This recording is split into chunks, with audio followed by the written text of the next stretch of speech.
Organ procurement organizations were created by federal law. They're the only organizations that are legally allowed to recover organs from deceased donors for the purpose of donation.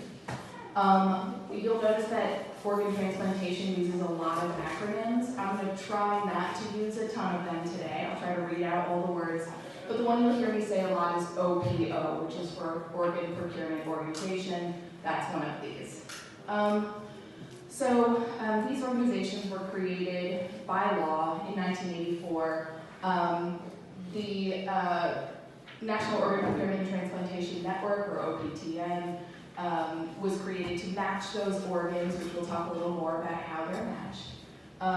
The process was standardized through this legislation across the country and created these OPOs. So there are 58 OPOs. You'll notice that's more than one per state. It's because OPOs don't follow exactly with state lines. For example, here in Illinois, most of the state is covered by Gift of Hope, which is the OPO for all but the lowest 7 counties, which are covered by the OPO that's based in St. Louis. So Wisconsin has a couple of OPOs. It doesn't follow state lines. It's mostly done by population, although even that isn't exact. There are some bigger and some smaller OPOs. But regardless of the size or location of the OPO, all are regulated, heavily regulated by multiple government agencies and are required to adhere to extremely high medical and ethical standards. So let's talk a little bit about the deceased donation process. We're talking about before the organ procurement organization gets involved here. So people are most frequently donors when they have stroke, heart attack, head injury. You'll hear a lot about people who are in car accidents becoming deceased donors. When someone faces a situation like that, a specialized team of medical experts begin life-saving measures before the person even arrives in an emergency room. When the person arrives at the emergency room or at the hospital, an additional specialized team evaluates them, continues trying to save their lives. That may include life-saving measures like putting someone on a ventilator, things like that. Possibly blood transfusions, kind of whatever it takes to try to keep that person alive, keep them going, give them the best chance at not dying. After the person's vital signs stabilize, a doctor performs special tests that evaluate how much damage has been done to that person's internal organs, but in particular their brain. If irreversible loss of critical brain function is diagnosed, that means that that person will not be able to sustain life on their own if they're, for example, removed from that ventilator. After that diagnosis, the donor's body continues being supported by artificial means like that ventilator, and that's when the organ procurement organization is contacted. So the type of donation I'm talking most about today is non-directed deceased donation. For deceased donation, non-directed donation is the most common kind.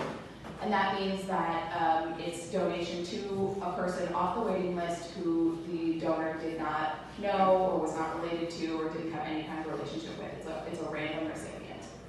So after a person is established to have had critical loss of brain function and the organ procurement organization is contacted, the OPO sends a recovery team to talk with the family and the medical staff about a potential donor.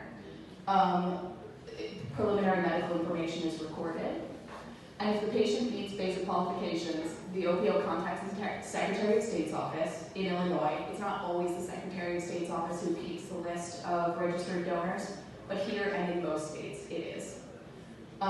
So the Secretary of State's office determines if the patient is a registered donor. I want to take just a second to skip ahead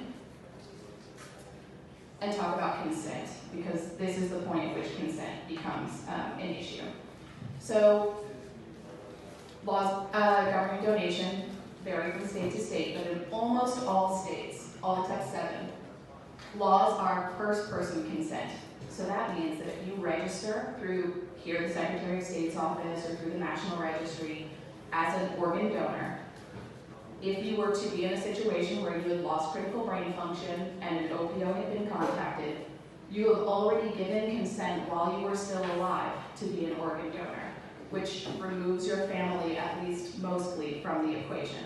So it means you have already given consent to be a donor, and your family won't be asked, they'll be informed of your consent. So it's very important to know that if you're registered as an organ donor through the Secretary of State in Illinois, or again through a national registry or Secretary of State in a different state, your family will be told that you have given your consent to be a deceased donor rather than asked to agree with you about you becoming a deceased donor. In states where first-person consent isn't the law, that's when your family is asked, or if you have not registered as an organ donor through the Secretary of State's office or National Registry, that's when your family is asked for consent. So, okay, back to our timeline here. If you've already given consent, like I said, the OPO will talk with your family to inform them of your consent, or they'll ask your family about organ donation. They'll talk to them about organ donation and see if they're interested in having you become an organ donor.